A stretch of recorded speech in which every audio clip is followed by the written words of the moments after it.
Welcome, welcome, welcome back to another episode of The Balanced Mind, where we talk about how spreadsheets meet the processes of the inner self, the mind body, if you like. Welcome, Richard, again. I love talking to you, so it's really good to be back again, It's good to be here. Yeah, I'm looking forward to the conversation again, as always. always.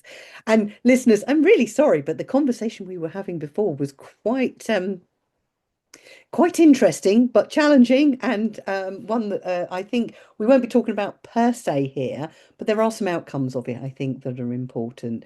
And today we want to talk about kindness, don't we? We do. I mean, the previous conversation is one that the lawyers would probably stop us publishing, so we, we won't have that one.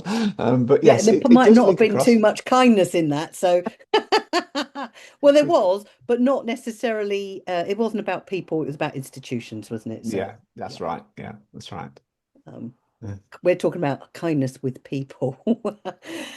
So this was your suggestion, and I'm really pleased you made it. If I'm honest, what were you thinking about with regards to our accounting and bookkeeping friends? What was going on for you to make that suggestion? Well, it's a topic that um, rarely, if ever, gets discussed when it comes to accountants, bookkeepers, accounting firms, bookkeeping firms. We Hmm.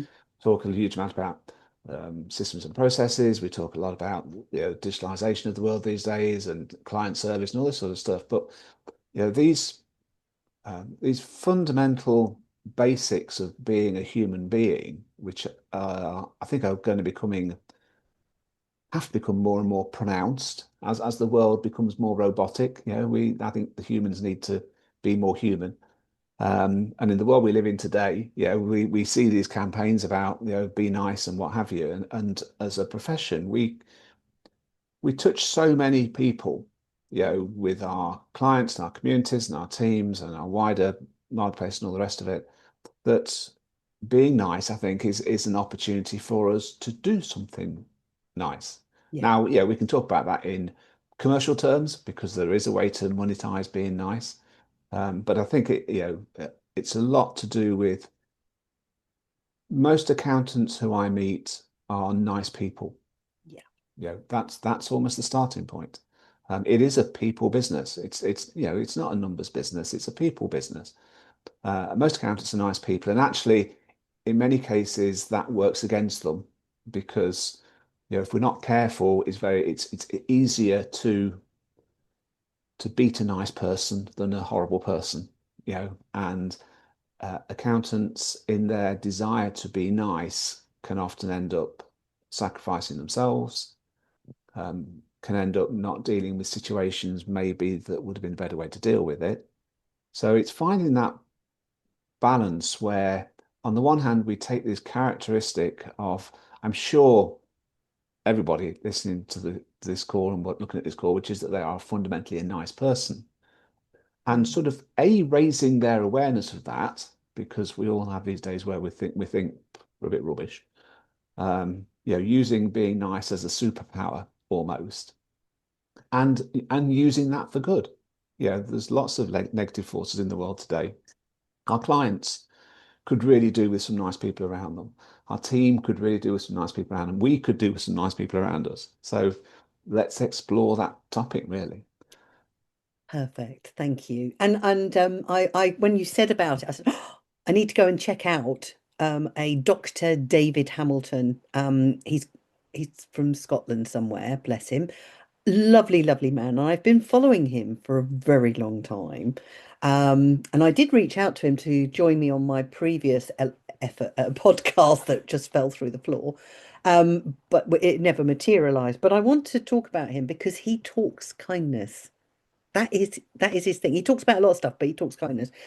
And in his book, The Five Side Effects of Kindness, he talks about how kindness works for us as an individual. As you know, Richard, in my world, everything starts with us as a person. If we want the successful business, we have to do it. If we want to have the relationship with whoever, it's down to us to make that happen. Da, da, da, da. So he talks about kindness being really powerful in making us happier. Audience who are listening in, how might that impact those around you? And I think that's a really good question. How are you impacting others? Because that's an important part of the being nice, isn't it? I would say. Um, it's good for the heart. And this is proven by somebody else in the Heart Math Institute, which I will reference in future podcasts, where they say that the more we love ourselves and those around us, the more our heart just becomes healthier and better and works more. Do you know what I mean? Yeah. Um, it's not expansion. There's an expansion to the heart and an expansion to who we are as a person showing up. It slows aging, interestingly enough. I don't know the wheres, whys, and wherefores into that, so I won't go into it. Improves relationships. Of course, if you come with love in your heart, that is a kindness, which makes you a nice person. So there's a bit of a sequel going on there. It's contagious. Invariably, if you're nice to someone, they're nice back to you. There's that theory that if you smile at people, it lifts them, they'll smile back, even if they weren't smiling before, because smiles are contagious. It's the same sort of thing, isn't it? And it buffers stress because when you are being kind, again, starting with yourself, you're kind to yourself, you're automatically kinder to those around you. What happens? They start to be kinder to other people. And then there's the whole, um, oh, what do they call it? I'm going to use the butterfly effect, this idea that when you do something, it impacts those around you and just ripples out, a ripple effect. He then talks about supporting your immune system because if you love yourself, your heart can, as I said, is expanded and it can start to nurture the body more. And then last, it strengthens the brain. I've left this one to last for deliberately because I'm going to bring you in here, Richard. It strengthens the brain by rewiring it for more positivity, more love, and more kindness. Hmm. What do you think of that? I thought that was quite impressive, actually. And all this from being kind and being the nice person that you are. I mean, one of the things that I've learned from you, um, certainly in having these conversations, but Mm. obviously, knowing you before that as well, is that a lot of the things that I had always assumed were intangibles, feelings and emotions and reactions and responses, Mm, um, aren't intangible at all. They're very tangible things happening inside our brains and inside the chemistry of our bodies. And I think so, being nice must fall into that because when you do something, um, just a small thing, a tiny thing that's nice. yeah. Yeah, the reason I deliberately use the word nice because there are lots of people in this world who are amazing and who do things above and beyond for other people and for humankind and all the rest of it. And I look at it and think, I could never do that. Yeah, we were talking about hospitals earlier. I could never do what most of the people in hospitals do. They are amazing people. Yes, that goes way beyond being nice. That goes beyond being a super person, I think. Yeah. But many of us, we can be nice. So if you let somebody in the traffic and they acknowledge it, you get a bit of a nice, warm, fuzzy feeling. You feel good about yourself. If you let somebody in ahead of you in the queue in the shop because they've already got they've got a small basket and you've got a loaded trolley, you get a good feeling. If you help somebody out in the street, they're lost or they've dropped something or whatever. We all know those occasions, which are tiny, tiny things in the human story. Yes. But you get a physical response inside, don't you? That's what it has to be. So when you're talking there about the being nice, helping you to live longer and cleaning your brain out, then I can sort of I get that now. I get what you're talking about because we you can use nice actions to trigger things that are really good for you in a tangible way, can't you? Definitely, definitely. And I think what really makes this stronger for me, and I'm just going to look him up while I'm talking to you. I went on a talk to see a doctor last week talk about oh God, I got so excited, Richard. He was an A&E doctor, a consultant. He wasn't a doctor. I apologize. I've just downgraded him. So if he's listening to this, all right. He was an A&E doc, a consultant, went there again, A&E consultant, and he was talking emotions. Oh my God, my soul just sang. It's like, ah, somebody in the NHS gets it. Because what he was talking about was how many of the people who come to A&E who have scans, not all of them, so let's not get up in arms over it, but a lot of them, the scans came back negative. So there's something else going on. And consequently, if you think of it like that, you know, it's those chemicals in the brain and the body that are leading to something that makes the person ill. His name was it was Anil. No, that's not the one. I'll find it before the end of this and I'll put it in the links. But what I liked about what he said was that we are running a cocktail of adrenaline and cortisol and over 1,400 toxic chemicals when we're in a bad way. Wow. Wow. Is that scary or Mm. what? And of that cocktail, it's causing our body to be out of balance. And out of balance equals a problem somewhere for us, emotionally, primarily, cognitively, definitely, and then eventually, potentially illness or just sickness. I mean, it's just crazy. So being kind has a massive impact on that because the feel-good feelings don't have the same effect.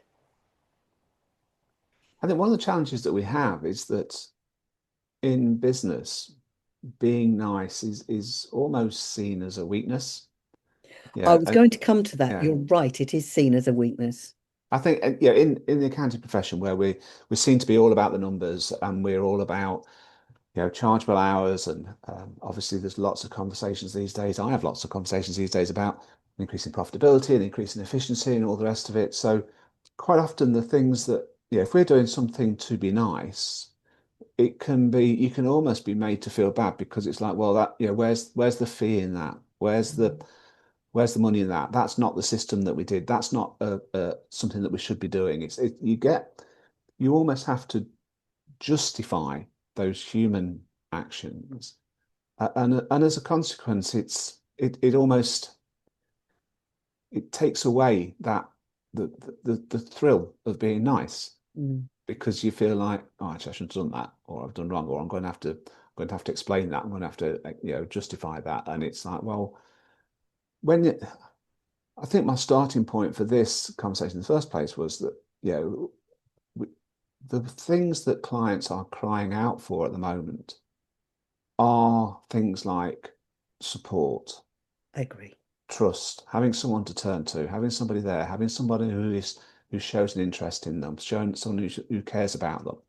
Now, I can quite easily monetize all of that, and and this is part of my frustration. It's like people, if the conversation is just about chargeable hours and getting bills out and invoices out and scope creep and all this sort of stuff, that's different to being nice, to caring about people, to listening to people. And I think if we are a human business, I go back to what I said at the start. Being nice is part of that. And I think we have to allow ourselves the space and the freedom to be nice because apart from Yeah. that, I genuinely think you do nice things to people and they do nice things to you. Yeah, I've never believed that being nice is unprofitable. I think that allowing yourself to be either taken for granted or abused or misused because you're being nice, that's a different thing entirely. Yes, I This agree. this is about saying, look, we're nice, we're a nice firm, we're nice people, we've got nice clients. We are going to allow ourselves time and space to use those as strengths. But of course we want to be efficient and effective and all the rest of it. But that's just we can't block it in the first place, can we? Let's address that little elephant in the room then, because I think you're right. And it went through my head earlier, but we were in a different part of the conversation. There's a spectrum of nice or kind. We're using alternative words here, but let's assume that they mean pretty much the same thing for the sake of this conversation. Everything has a spectrum from a little something, so a little kind, to a lot kind. And we always assume that the lot is the best place to be. No, just like the title of this podcast is about balance. It's about balancing your being kind to yourself first, because only then can you really be kind to others to the same degree, but in a way that's got boundaries. Because if you go too far and go the other way and you're too kind, you're a doormat or you're a people pleaser or you're forever saying yes. No, we do not need you to do that because that's at a detriment to you. And suddenly you're not being kind to yourself. In order to be able to serve somebody else and be kind to them, you're taking away from you. The numbers don't work.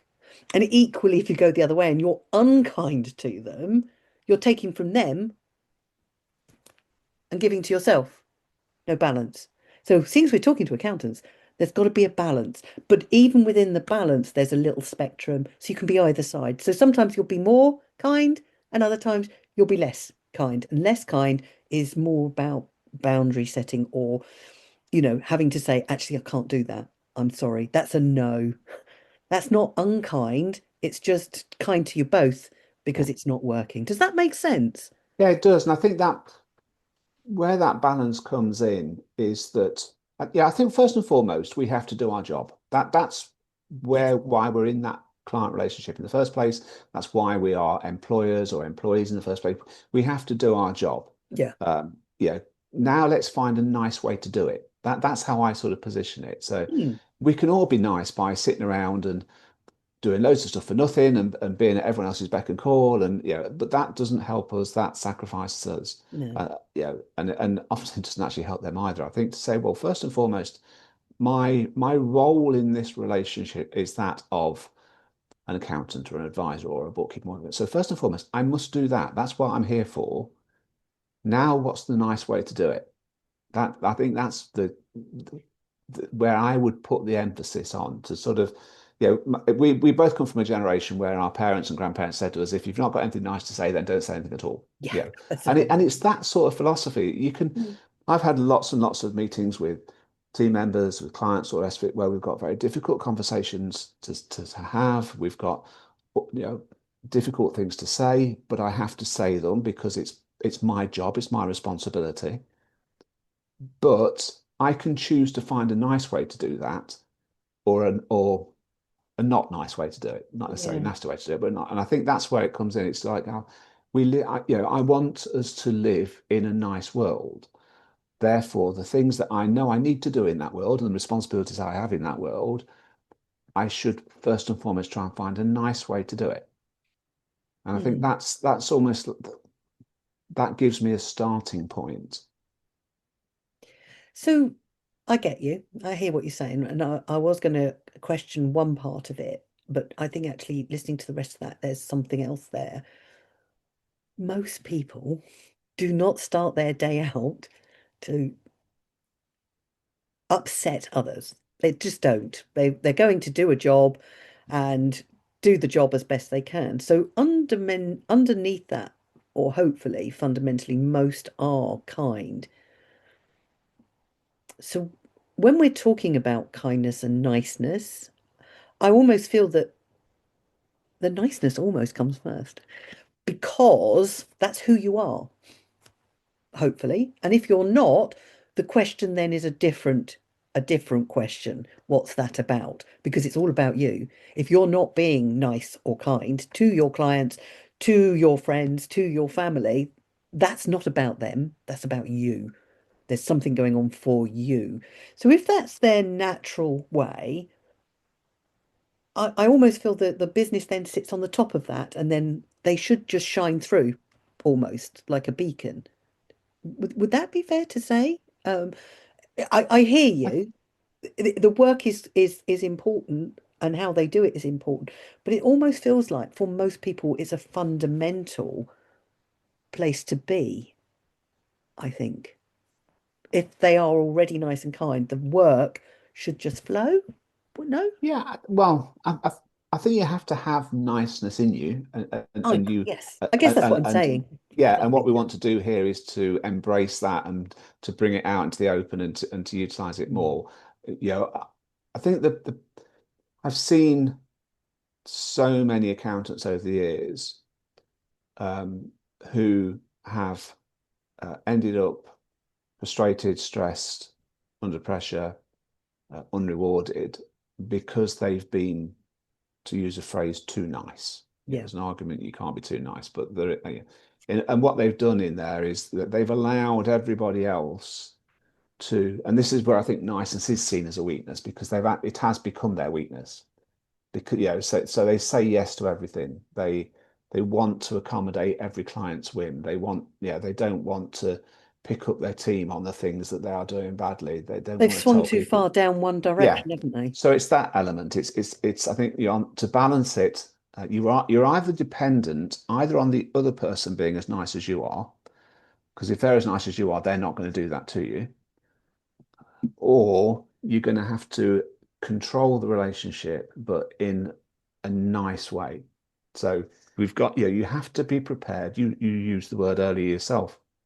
You've got to be prepared to say no to a client. Yes. Now, that might not be what the client wants to hear now, yeah, right there.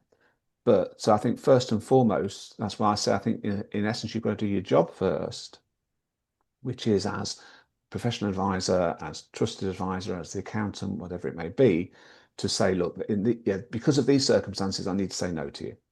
And that might be because of my circumstances, because I've got different priorities or what different deadlines. It might be because of the client's circumstances where this is in essence, they're failing and they're now Yeah. dumping it in my lap. So because of the professional circumstances, I need to say no to you. But how I say no and what I do next is then where I then get the opportunity to go, right, now let's do this in a nice way. Yeah, yeah, okay. I see where you're coming from. And it's a difficult to separate them out because they're pretty Mm, much, the same person turning up, isn't it, to do the job and to be kind. So, well, I guess the next question I would ask on that then, around this whole, kindness thing is is this idea of the benefits of being that kind person, because you're right, it's the relationship, but it's more than that, isn't it? It's about your brand and how you're showing up, and with the rise in AI we can stand out because AI is very two-dimensional, because let's face it, it's until they come up with quantum, and I don't know what's under that, but it's very binary, and picking up on what it knows, but it can't be flexible and human like we are. And that is where I feel those out there who are fundamentally um, mindful, kindful, whatever, and nice will make the biggest difference. And because of that, it will improve not just their performance, but those of their clients, because they'll want to work with them. yeah. Let's face it, you said support, trust, and knowing that they're cared for. Clients want that. People want that. And the more we can make them feel that they'll get that when they're with us, they're more likely to gel towards you as well. So, another little interesting little byproduct here, if I may. Dr. Bruce Lipton, Biology of Belief, used to study cells in a petri dish. And he had some cells in there and he put in lovely stuff. And all the cells started moving towards it because it was food, I guess. And then he used another petri dish, cells, and he put some sort of poison in and they all shrank. Now imagine just for a moment, those cells are people and you are either the food or the poison. And the reaction that you're getting is exactly what you're getting when you're out there with your clients, when you're networking, when you're meeting people. You can make such a difference by the kindness of the food rather than Mm, the poison, don't give a stuff, quite frankly. They don't care. They're only interested in the money or the deadlines, and they're not really interested in you as a person. So there's a lot to be said there. It helps if you've got teams, if you're living with this kindness and you make that part of your culture. yeah. Suddenly everybody loves working there. Yeah. Any sickness and turnover, sorry, not turnover, well, turnover of people will go down. They'll stay around more. How amazing is that? And wasn't it you said that you had somebody who worked for you and they wanted to move on, and you almost encouraged them to, because Yeah. actually It's good that for was them. good for them.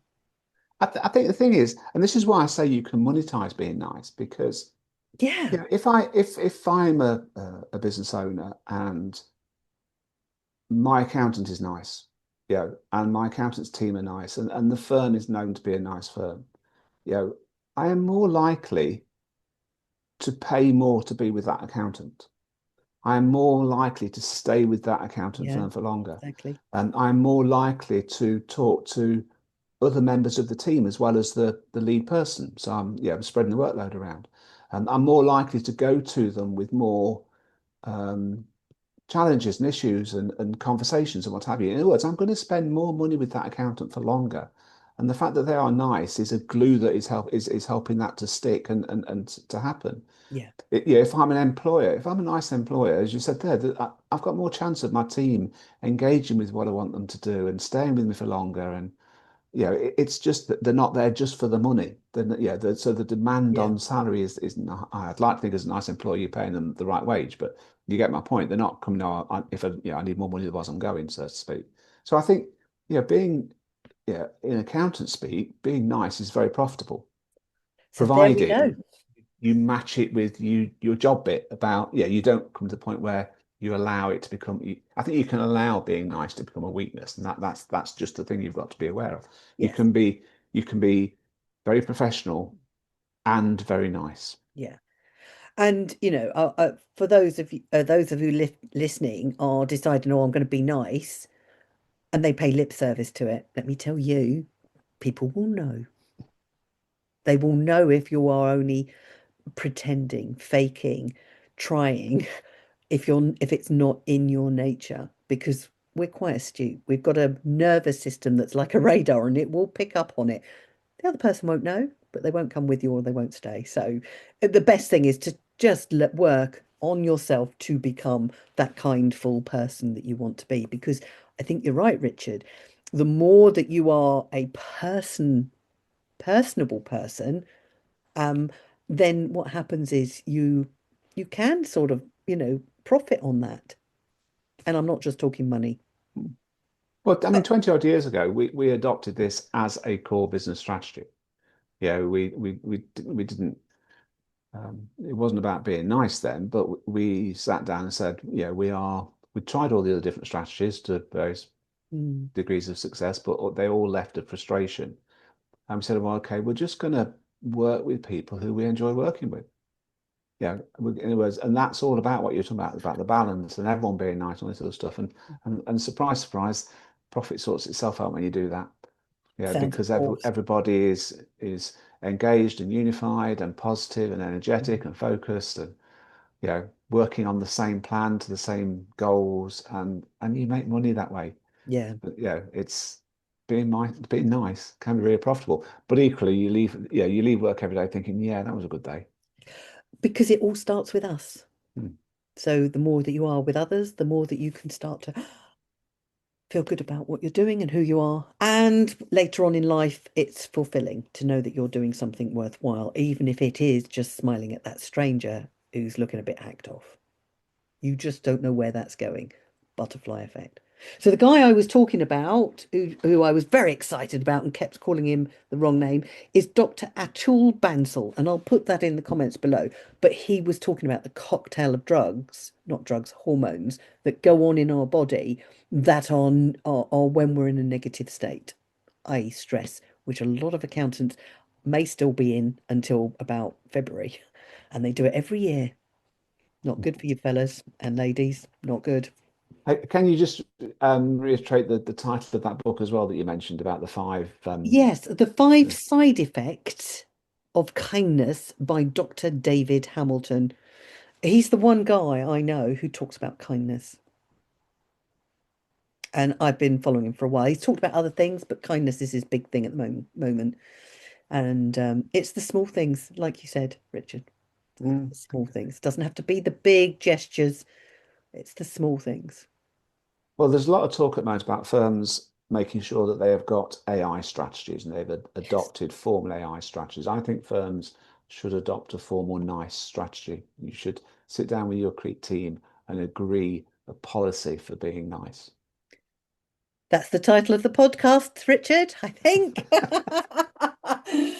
Your 2026 strategy. There we go. Thank you so much. That was a really interesting talk, and I was very enthusiastic about that, in case you didn't notice. That's good. And thank you, listeners. Would love you to hear your feedback and your comments on that. And we'll look forward to the next recording. Take care. Yeah, and keep the comments nice, please. Yes, kindful.